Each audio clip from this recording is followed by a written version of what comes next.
Umabot na sa 1,000 metro kwadrado ang lawak ng pinsala sa Tubataha Reef dahil sa pagsadsad ng barkong pandigma ng Amerika. Patuloy pa rin pinag-aaralan kung alin sa tatlong posibleng solusyon ang ikakasa para sa salvage operation. Saksi si June Veneracion. Sa video ito na eksklusibong nakuha ng GMA News, makikita ang unang araw na pagresponde ng Philippine Navy sa Tubataha Reef nang sumadsad dito ang USS Guardian noong January 17. Kinabukasan, nadagdagan na ang mga rumorondang barko sa Tubataha, kabilang ang mga ipinadala na rin ng US Navy. Sa araw na ito, kapansin-pansin ang malakas na hampas ng mga alon sa barko. Sa aerial video namang ito, makikita kung paanong nananatiling paralel ang US Guardian sa Tubataha Reef. Makikita rin mula sa impapawid ang mga bahura. Ito ang bahaging mas mapusyaw ang kulay kumpara sa natural na kulay ng dagat.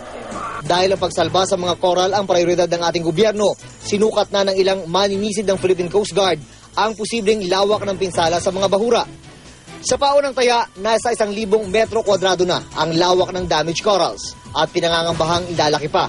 Sa ngayon, hindi pa rin maisapinal kung alin sa tatlong posibleng solusyong pinag-aaralan ng US Navy ang ikakasa para sa salvage operation. Bukod sa simpleng paghila o di kaya pag-angat sa barkong pandigma gamit ang isang crane na nakalagay sa mas malaking barko, pwede rin daw tatayin o pagpirapirasuhin lamang ang barko habang nakasampa pa sa coral reef. Kung ano man ang piliin nila, kung ano man ang gawin nila, ang bottom line is hindi na makasira dun sa coral reef. The US Navy side is refining its salvage plans. No? They're doing some preparations for USS Guardian in terms of defueling and getting rid of some other materials inside the ship. Pinapaubayan na po namin sa kanila. We trust they know what they're doing. Itinanggi naman ng palasyo na nangingibi itong pagmultahin ng Amerika. Sabay sabing DFA na raw ang bahalang makipag-usap kaugnay ng issue.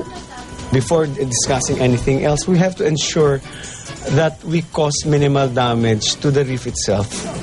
Sa kanyang Twitter account, humingi ng paumanhin si US Embassy Deputy Chief of Mission Brian Golbeck sa pagsadsad ng kanilang barkong pandigma sa Tubataha Reef na isang UNESCO World Heritage Site. Mula sa Puerto Princesa, Palawan, June Veneracion ang inyong saksi.